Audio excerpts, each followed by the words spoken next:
ایک نوجوان خوبصورت لڑکی روزانہ اکیلی یونیورسٹی جاتی تھی۔ اسی یونیورسٹی میں اس کا والد ایک ڈپارٹمنٹ کا انچارج تھا۔ ایک دن چھٹی کے فوراً بعد اچانک بادل گرجنے لگے اور زوردار بارش ہونے لگی۔ ہر کوئی جائے پناہ کی تلاش میں دوڑ رہا تھا۔ سردی کی شدت بڑھنے لگی۔ آسمان سے گرنے والے اولے لوگوں کے سروں پر برسنے لگے۔ یہ لڑکی بھی یونیورسٹی سے نکلی اور جائے پناہ کی تلاش میں دوڑنے لگی۔ اس کا جسم سردی سے کانپ رہا تھا، لیکن یہ نہیں جانتی تھی کہ اسے پناہ کہاں ملے گی۔ جب بارش تیز ہوئی تو اس نے ایک دروازہ بجایا۔ گھر میں موجود لڑکا باہر نکلا اور اسے اندر لے آیا اور بارش تھمنے تک اپنے گھر میں رہنے کی اجازت دے دی۔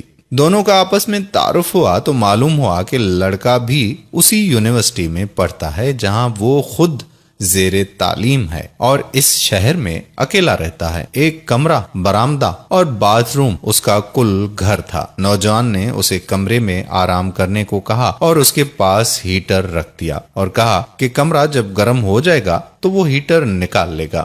تھوڑی دیر لڑکی بستر پر بیٹھی کانپتی رہی۔ اچانک اسے نیند آ گئی تو یہ بستر پر گر گئی۔ نوجوان ہیٹر لینے کمرے میں داخل ہوا تو اسے یہ بستر پر سوئی ہوئی لڑکی جنت کی حوروں کی سردار لگی۔ وہ ہیٹر لیتے ہی فوراً کمرے سے باہر نکل گیا، لیکن شیطان جو کہ اسے گمراہ کرنے کے موقع کی تلاش میں تھا اسے وسوسے دینے لگا۔ اس کے ذہن میں لڑکی کی تصویر خوبصورت بنا کر دکھانے لگا۔ تھوڑی دیر میں لڑکی کی آنکھ کھل گئی۔ جب اس نے اپنے آپ کو بستر پر لیٹا ہوا پایا تو ہڑبڑا کر اٹھ گئی اور گھبراہٹ کے عالم میں بے تحاشا باہر کی طرف دوڑنے لگی۔ اس نے برآمدے میں اسی نوجوان کو بے ہوش پایا۔ وہ انتہائی گھبراہٹ کے عالم میں گھر کی طرف دوڑنے لگی اور پیچھے مڑ کر بھی نہ دیکھا، یہاں تک کہ اپنے گھر پہنچ کر باپ کی گود میں سر رکھ دیا، جو کہ پوری رات اسے شہر کے ہر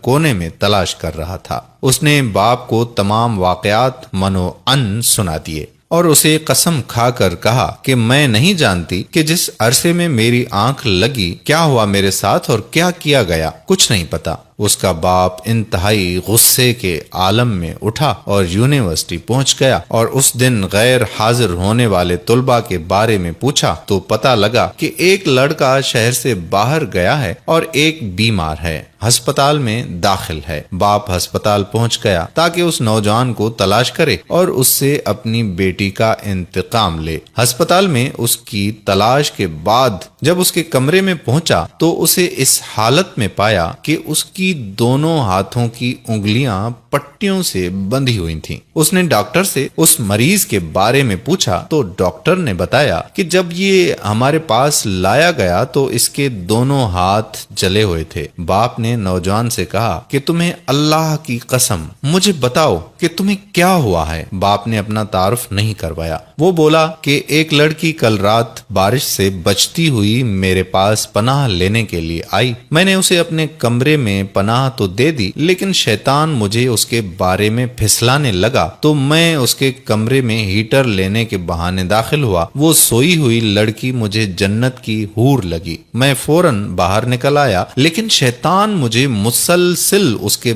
بارے میں پھسلاتا رہا اور غلط خیالات میرے ذہن میں آتے رہے۔ تو جب بھی شیطان مجھے برائی پر اکساتا میں اپنی انگلی آگ میں جلاتا، جہنم کی آگ اور اس کے عذاب کو یاد کروں اور اپنے نفس کو برائی سے باز رکھ سکوں، یہاں تک کہ میری ساری انگلیاں جل گئیں اور میں بے ہوش ہو گیا۔ مجھے نہیں پتا کہ میں ہسپتال کیسے پہنچا۔ یہ باتیں سن کر باپ بہت حیران ہوا، بلند آواز سے چلایا، اے لوگو، گواہ رہو، میں نے اس پاک سیرت لڑکے سے اپنی بیٹی کا نکاح کر دیا ہے۔ سبحان اللہ، یہ ہے اللہ سے ڈرنے والوں کا ذکر۔ اگر اللہ کا خوف نہ ہوتا تو اس لڑکی کی عزت محفوظ نہ رہ سکتی۔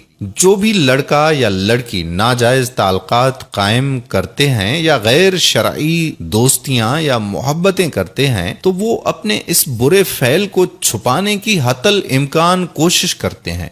وہ چاہتے ہیں کہ والدین ان کے ان کاموں سے بے خبر رہیں۔ حالانکہ وہ یہ جانتے ہیں کہ اللہ ان کے ہر فعل سے باخبر ہے۔ ایسا کیوں ہے؟ پھر بھی ان کے دل میں اللہ کا خوف پیدا کیوں نہیں ہوتا؟ کیونکہ والدین نے بچپن سے ان کے دل و دماغ میں اللہ کے خوف کے بجائے اپنا ذاتی خوف، رعب اور دبدبا اور سزا کا ڈر ہی بٹھایا ہے۔ اس لیے آج وہ اللہ سے بے پرواہ ہو کر والدین سے چھپ کر گناہوں کا